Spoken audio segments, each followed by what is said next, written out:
Welcome to Mazum Gumzo, African Scholarly Conversations, a podcast that highlights the perspectives of various stakeholders in academia and research fields across Africa through open dialogue on Mazum Gumzo on scholarly communication in Africa. Today's episode features an engaging session on the topic High-Level Multi-Sectoral National Open Science Dialogue for Academic and Research Institutes in Tanzania by Joy Owango, the Executive Director of TCC Africa, Dr. Sylvans Okots, Executive Secretary, East African Science and Technology Commission, EASTECO, Dr. Sydney Msonde, Chairperson, Consortium of Tanzania University and Research Libraries, KOTU, Dr. Philbert Luhunga, Chief Research Officer at the Tanzania Commission for Science and Technology, COSTECH, Rohina Anand, Executive Director for Global Publishing Development at PLOS, Anna Persich, Acting Chief of Section for Science Policy and Partnerships at the Division of Science Policy and Capacity, UNESCO. So good morning, everybody. Welcome to the High-Level Multi-Sectoral National Open Science Dialogue for Academic and Research Institutions in Tanzania. My name is Joy Owango. I'm the Executive Director of the Training Center in Communication. We are the community engagers of this open policy dialogue in conjunction with our partners, PLOS, and we are working closely with the East African Science and Technology Commission, which has also been spearheading this conversation at a regional level. So this is the first of a series of national conversations we're going to have on open science, which is picking up from the first meeting that we hosted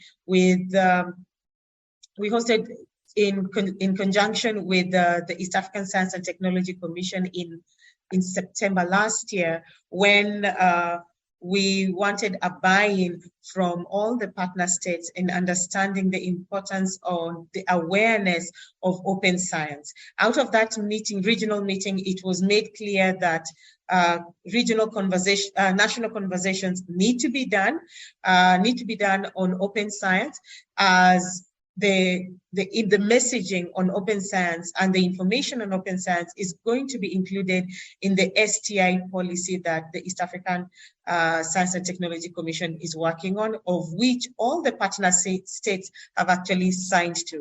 So the purpose of today's meeting, as I said, it is a national meeting. The purpose of today's meeting is to recognize the challenges that exist in the implementation of open science in Tanzania and define the next steps for implementing Tanzania's National Open Science Initiative. So this is why this is a very targeted meeting, whereby in this meeting room in the Commission of Science and Technology, in the Tanzania Commission of Science and Technology building known as Sayansi in Dar es Salaam, has the leadership in higher education and research in Tanzania, who are going to share with us what challenges exist in the implementation of open science, and they'll be very clear on what steps they need to make they'll define very clear steps on what they need to do in implementing a national open science policy that will be supporting not only the Tanzanian academic community, but also the information and the messaging that is coming out of this meeting will be added to the regional STI policy that the East African Science and Technology Commission is working on. Please note the Tanzania Commission of Science and Technology reports to the East African Commission it reports to the East African Science and Technology Commission. So this would not have been possible without our partners. That is the Tanzania Commission of Universities, which is the umbrella body for all universities. This would not have been possible without our partners also, the Tanzania Library, the Consortium for Tanzania University Libraries. That is the umbrella body for all libraries in Tanzania. And also, as I've mentioned, the Tanzania Commission of Science and Technology, who are hosting the higher education leaders in this meeting today, higher education and research institutional leaders in this meeting. So, and also obviously with our Global North partners, PLOS, who've been driving this conversation for now over 1.5 years in Africa on community engagement in understanding the needs of higher education stakeholders in the continent, and working closely with the supranational leaders on what is needed to improve what is needed to adopt open science policies at national and institutional levels. Now, what we're going to take you through today, this is a half-day session, and what we're going to take you through today is literally an interactive session on the next steps, on what needs to be done by you as Tanzanian leaders within your institutes, but also higher education leaders, on the next steps on what you need to do in adopting open science practices within not only your institutes, but also at a national level. So to begin it, we are going to have the welcoming remarks from Dr. Sylvanus Okoth. Dr. Sylvanus Okoth is the Executive Secretary of the East African Science and Technology Commission. Then we'll be followed by Ms. Rohina Anand, the Executive Director of Global Publishing at PLOS, who is our Global North partner. And then we will have now national conversations. And within the national conversations, we are going to have the Acting Director of the Tanzania Commission of Science and Technology, Dr. Bugwesa Katale, who is in the meeting, who is physically present here, and he's also Director of Research and Coordination and Promotion at the Tanzania Commission of Science and Technology. Then this will be followed by a representative from the Tanzania Commission of Universities, and then followed by the consortium of Tanzanian University and Research Libraries. Once we've had these physical presentations, we are going to have an online presentation from UNESCO, making us have a better understanding on the UNESCO recommendations on open science. And we will use that.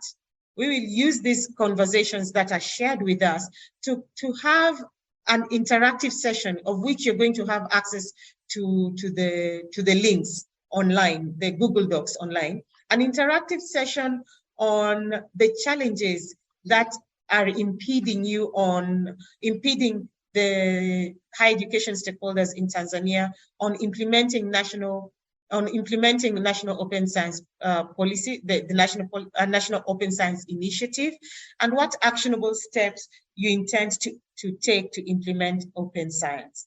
So that is going to be the activity for today, because once we are done, we need to hear from you. What is your commitment? What is your statement of intent in regards to implementing open science in the country? And what steps do you intend to take on that? So it is that information that we are going to share with the East African Commission of Science and Technology, who we in turn will use that information to Technology Commission, who in turn will use that information to add to the STI policy, which is going to have the regional open science policy messaging, which will be supporting the East African states, and also will be used as context to support individual states as well. So without further ado, I'd like to introduce Dr. Sylvanus Okoth.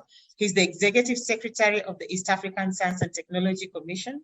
This is the umbrella body of all science councils and research councils in Eastern Africa, with the new partner from the Democratic Republic of Congo.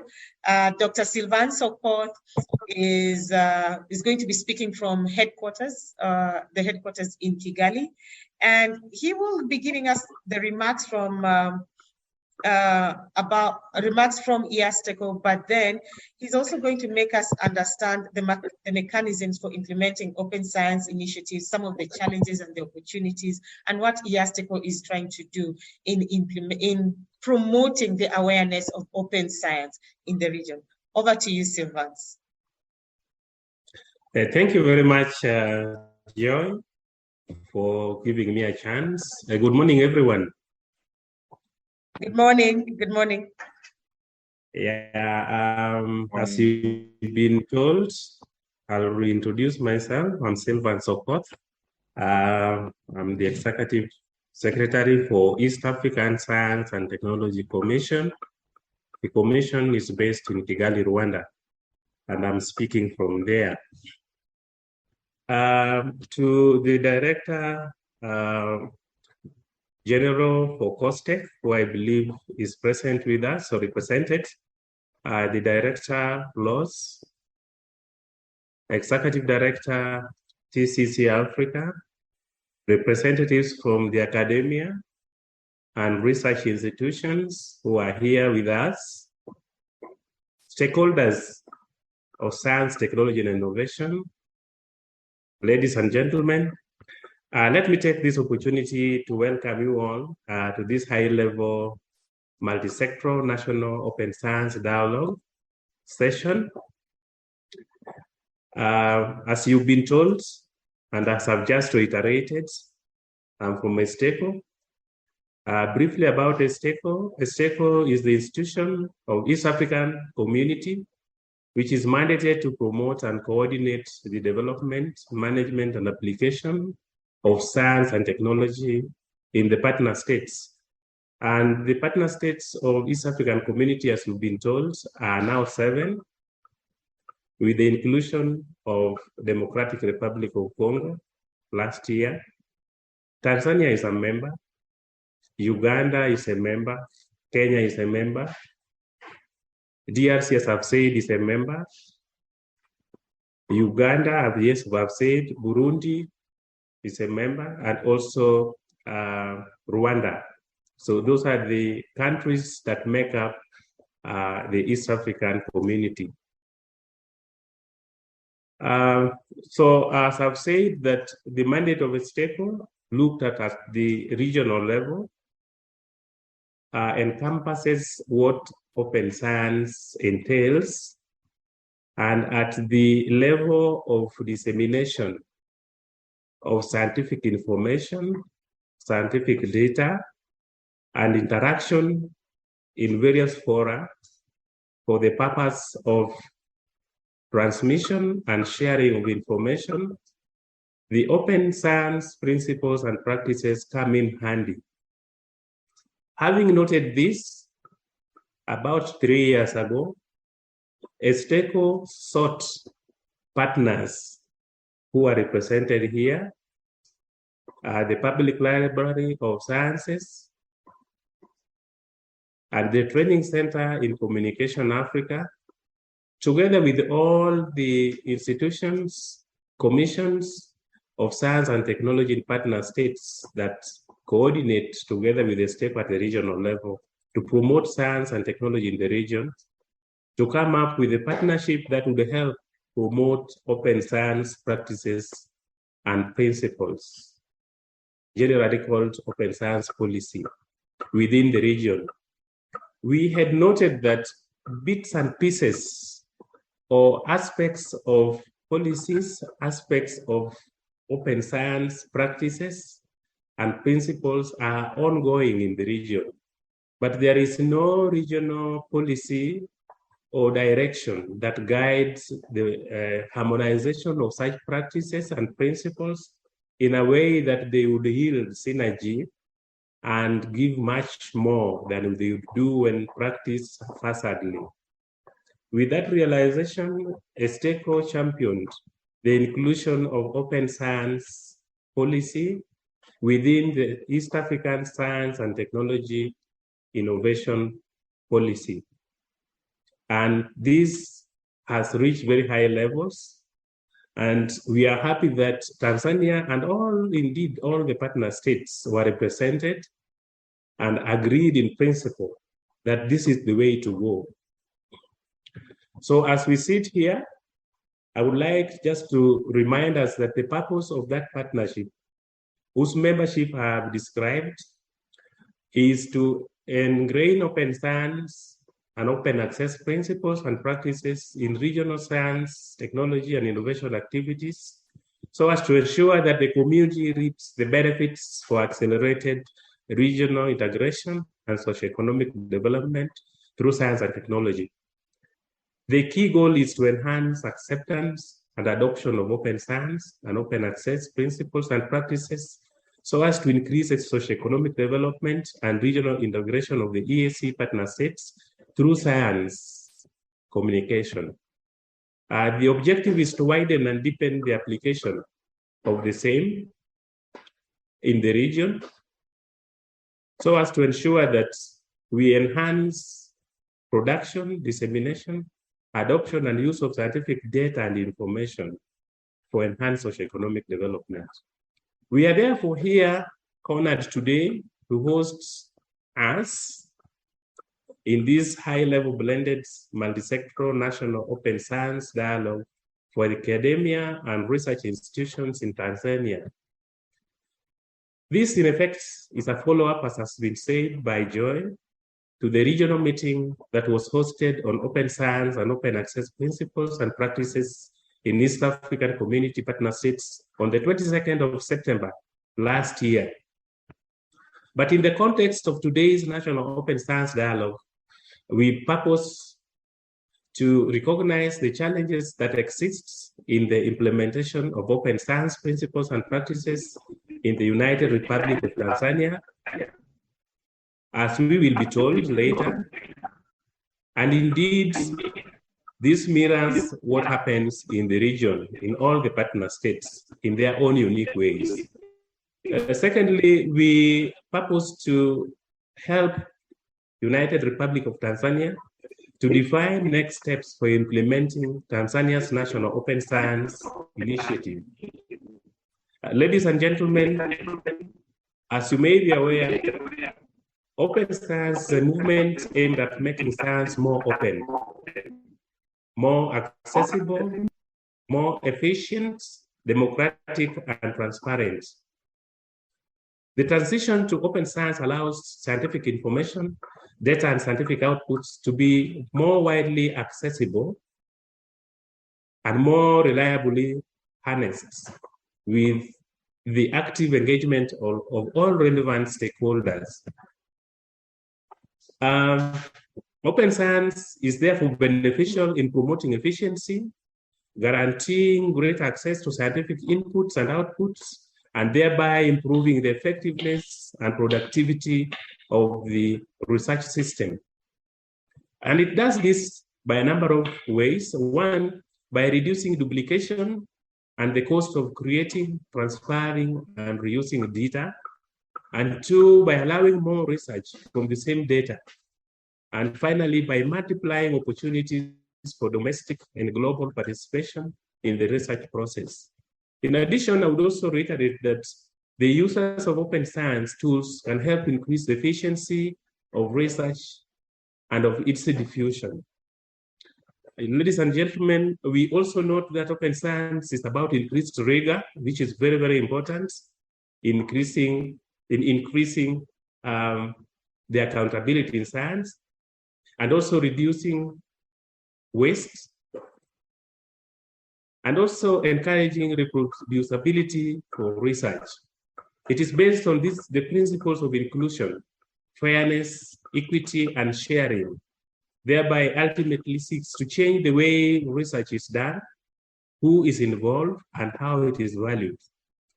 The cardinal benefits of open science and open access cannot be overemphasized, therefore. But briefly, let me just enumerate a few of them. We know that open science and open access principles help us in quality and integrity of scientific outputs, in addition to their open dissemination, thereby encouraging wider access.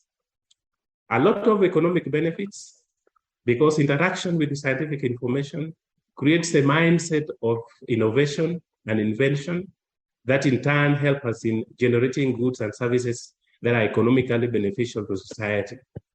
Thirdly, as I have said, knowledge generation is step by step, and knowledge is built from one aspect to another. So dissemination and accessibility of knowledge are innovations, help in creating more and more knowledge and deeper knowledge and wider knowledge for more open and scientific discoveries, and in turn help in creating value for society. And open science also help in promoting public discourse and engagements. Lack of information deters discussions, in-depth discussions, insightful discussions.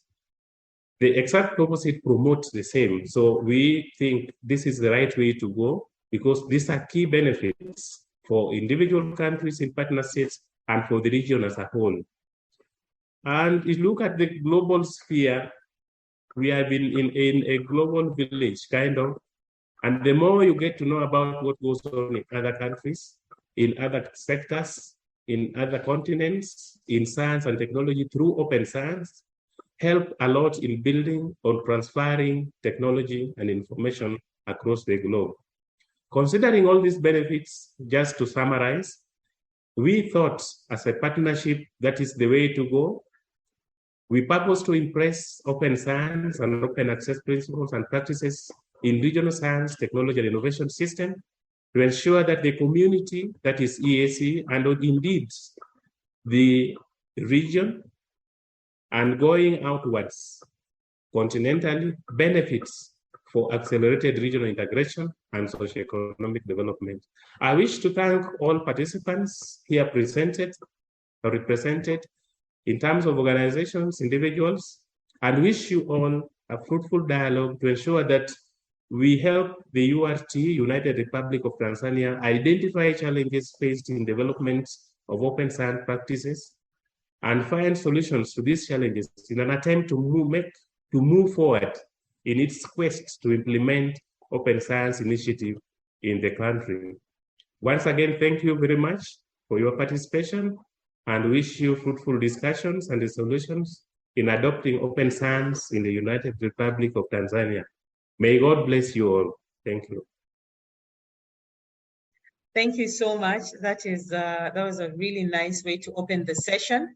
Now we are going to have a global perspective on open science, and this is going to be given by our partner, the Public Library of Science, PLOS, and Ms. Rohina Anand, the Executive Director of Global Publishing and Development, is going to give us global perspectives on open science and PLOS's contribution to promoting open science. So PLOS is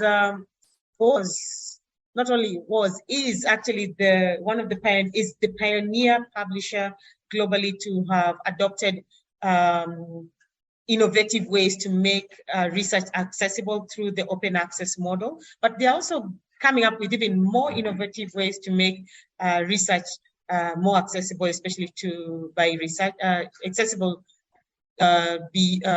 accessible to researchers. And I'm really excited to have Ms. Anand in this meeting, as she's going to take us through how PLOS is increasing equitable participation in open science in the region. Over to you, Ms. Anand. Thank you, Joy. Can you see my slides okay in presentation view? Yes, we can. All right, thank you. Really honoured to be with you here today and to be working as part of this collaboration and partnership with the Training Centre in Communication in Africa and the East African Commission for Science and Technology. My name is Rohina Anand. I'm Executive Director for Global Publishing Development at PLOS, the Public Library of Science. We call ourselves PLOS more commonly. So in case any of you are not aware of PLOS, we're a not-for-profit full open science publisher, and we actively strive for openness and transparency throughout the whole research communication process. And that's because of the benefits that they bring to knowledge dissemination, but more importantly to its utility and reproducibility. And so we're purposefully open by design.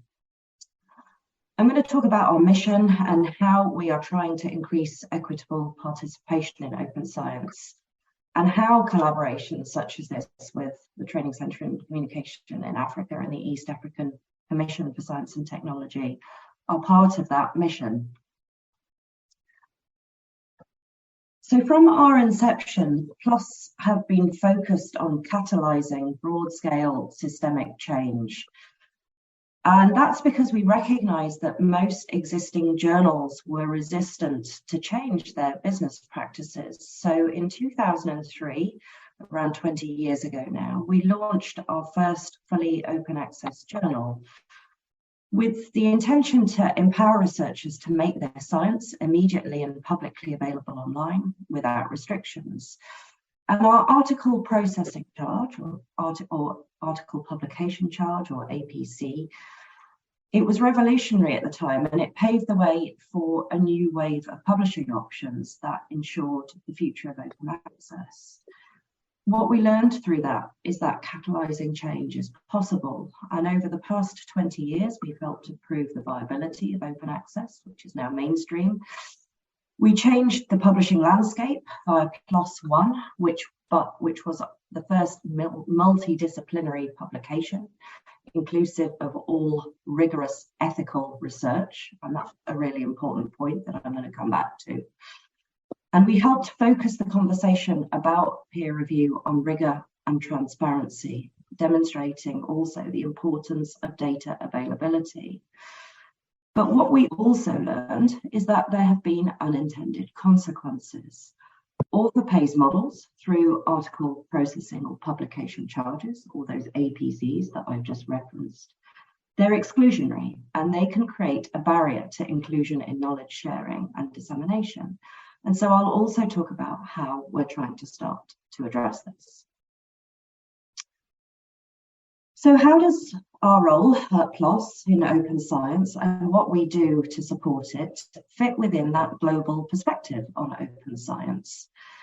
You're going to hear more about this later, as Joy said, via a recording from UNESCO, but I'm also going to start with that UNESCO Open Science recommendation, because it is a really obvious global framework from which to start with. And that's because that recommendation gives us a common definition for open science that many countries and stakeholders around the globe have helped to define.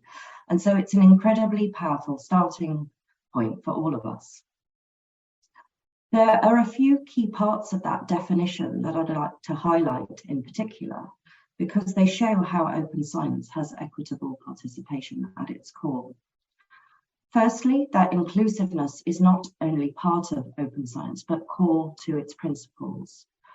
Open science isn't one thing, but a combination of various movements and practices. And all of these contribute to making knowledge more available, more accessible, and more reproducible. Ultimately, so that knowledge can have the tangible desired benefit for further knowledge creation, but also for society and humanity. Open science enables and facilitates global collaboration and participation, and it focuses not just on the processes of scientific knowledge creation, but also its evaluation and communication. And it applies to all disciplines, not just scientific, technical, engineering, or medical ones. So we're talking about science as an organized system of criticism rather than a specific discipline or disciplines. So rather than being a separate or standalone part of the scientific or research enterprise, openness can and should be intrinsic to the whole research lifecycle. So that means from ideation and planning and designing research, to conducting research and generating knowledge, to validating, to analysing and interpreting that knowledge, through to disseminating and reporting and sharing it.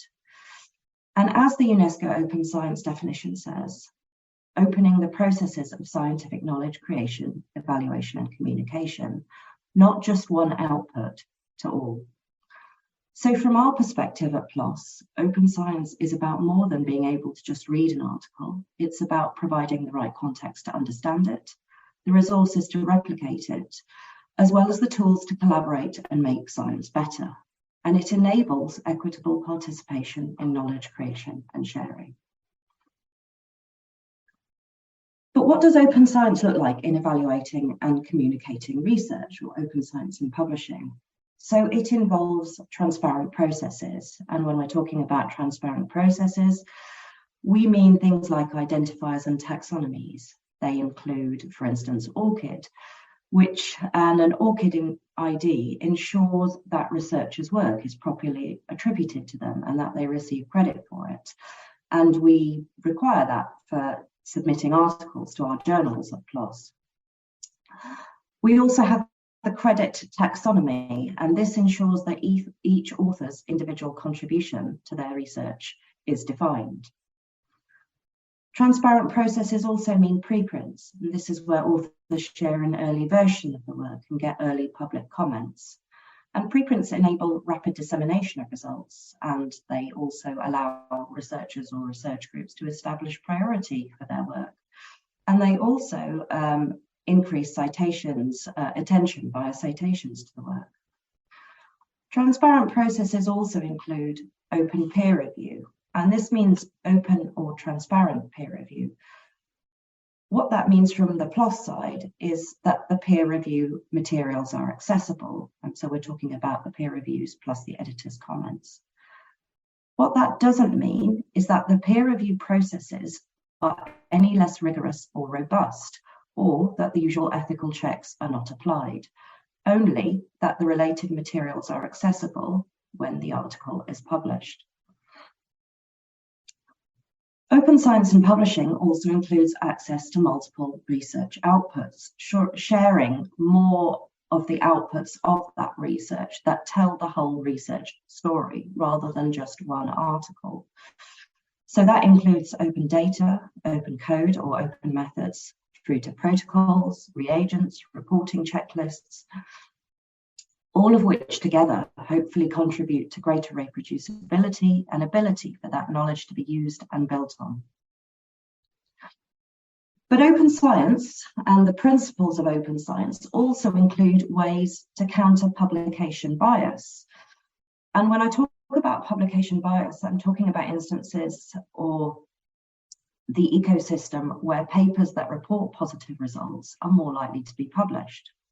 So the ways we would counter that can be via, for instance, a registered report, which is a publication that outlines the planned research, but where there's a commitment to publish the outcomes, as long as the research is carried out in a methodologically or an ethically rigorous manner, i.e., irrespective of the perceived significance of the findings. So our journals focus on the importance of the research question itself and the rigor of the research being done, rather than just how exciting that result is perceived to be.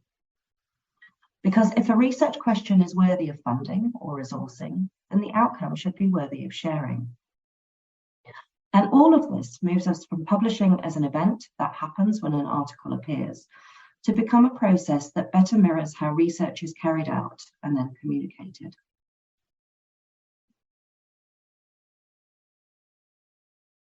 I'm going to go a bit more in depth into that concept of inclusive publishing criteria, because what I'd like to show is that it's also possible for selective journals. So an example here is PLOS Biology, which is a selective journal. And we know that selectivity is valued by the community, but we know that that's also contributed, and selective journals themselves contribute to the reproducibility crisis in biology and biomedicine. And that's because of a culture where research showing what are perceived to be exciting results are valued over studies, for example, that confirm results. So what we try to do on PLOS Biology is to redefine that selectivity to offer more inclusive criteria for publication. And like I was saying earlier, to focus on the importance of the research question itself and the rigor of the research. So as questions for publication, we would ask, what's the contribution to the scientific process? Are we learning something that's going to significantly advance its field, independent of the outcome? Are the approaches used adequate to answer this question in the best possible way? And has the research been executed to a high standard? And that journal includes, for instance, pre-registered research data, but also discovery reports, which share the discovery phase of research, as well as linked update articles, which can share confirmatory or contradictory findings, all of which hopefully allows researchers to publish without that pressure to have a complete story in one article. Another example of the inclusiveness at the core of our journals is our recent inclusion in global research editorial policy. And we developed this to address the issue of parachute research, which is also known as helicopter or neo-colonial science. And that's when researchers travel to under-resourced communities, they conduct their research and leave, often with little understanding or involvement of the communities they studied, as well as few direct benefits to local participants.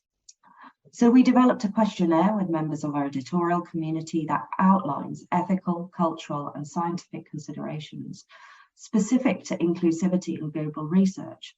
And so it asks, for example, the reasons why, if there are no local authors included on the authorship list. And then all that information is provided to the editors and to the peer reviewers when assessing the paper during the peer review process, so that they can ascertain whether that research meets the journal standards for the ethics of experimentation and research integrity.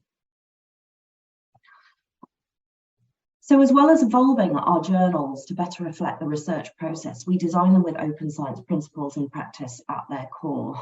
Because for us to have a meaningful impact, we need to include the broadest range of researcher voices globally. So our new journals create diverse communities of practice and ensure they're at the forefront of shaping how we address the most pressing health and environmental issues facing our society. The titles ensure diversity and equity of representation at all levels, from editors and editorial boards through to reviewers and authors, and they actively seek out research from underrepresented communities. And as well as aligning with those open science philosophical principles, we've embedded and integrated open science practice within them. To do that, we defined 14 open science features that would be core to the portfolio. And they span the whole publishing process, as shown by the timeline on the slide, and embody the principles shown, those of accessibility, diversity, immediacy, and so on, all of which align with the open science values and principles espoused in the open science recommendation. And these practices, which I won't go into in detail, but I've already talked about earlier as part of open science in publishing, they include some which researchers will be very familiar with, such as preprints or open licenses, but also those which may be less familiar, like open code. But in all practices, we look to lead in encouraging open science practice, and we also work with our diverse communities to ensure adoption of these features can be as streamlined and as painless as possible for them. Excuse me. But as I referenced earlier, we've seen unintended consequences in this transition to open access. Author pays models through article processing or publication charges are exclusionary, and they create a barrier to inclusion in knowledge sharing. So as well as moving beyond the article when we communicate and disseminate research, we also need to move beyond the APC, which is currently the predominant business model we see in OA publishing. At PLOS, we're trialling new models to address this, and these take the burden off individual researchers and spread the cost more equitably amongst institutions. For instance, our global equity model doesn't work on the basis of a per article or per unit payment to access a publishing service. And moreover, it reflects countries' financial situations by relating to the World Bank criteria. And institutions in Research for Life countries, which would include East African countries, can participate in both models for free, meaning authors from these institutions in these countries could publish for free in the journals included, subject, of course, to the usual acceptance criteria for the journals. As well as designing our journals in this way to really encourage the adoption of open science, we conduct and publish openly a number of pieces of research on both our open science practices, but more broadly, stakeholder and user needs around this. And they're all published on our website and are accessible to all. One recent example of this that we're really excited about is our Open Science Indicators initiative, where we've established a set of definitions and ways of measuring open science practices to enhance our understanding of the researchers we serve and to identify barriers to improving research practices. From that, we hope to develop data-driven strategies and understand the effectiveness of the solutions we're trying to implement. But that focus on improvement of practices is important here. We're not aiming to audit publications for compliance reasons or rank journals or institutions, but to better understand how we can facilitate best practices. And the intent is to establish a set of numerical indicators that we'll continue to measure and analyse on an ongoing basis, and that will look at both PLOS and non-PLOS material. So we've always worked to raise the bar for openness, and we've intentionally moved from open access to open science to continue to try to define and develop new routes to equitable participation. And that's in line with our PLOS mission, but also with UNESCO open science values and principles around open science. We're experimenters, and hopefully I've shown you examples of that, but we also want to be better listeners, because we know that a rigid approach to open science is not going to foster the equitable participation we want to see from all communities for open science.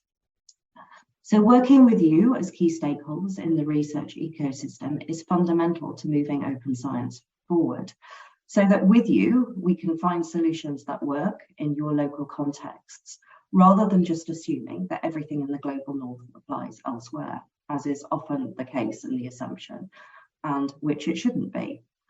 And that way we can hopefully ensure that we, with you, co-create paths to open science that work for your communities and do not simply extend existing power structures. So I will leave it there, and I look forward to the conversations later in the morning, to hearing directly from you about the challenges and the barriers, but also the opportunities that we can see with adoption of more open science. Thank you so much, Rohina. Thanks for joining us on today's episode of Mazam Gumzo Podcast. Be sure to subscribe and follow us on all our channels for more updates and for candid stories by researchers, policymakers, higher education leaders, and innovators on their journeys. See you in our next episode.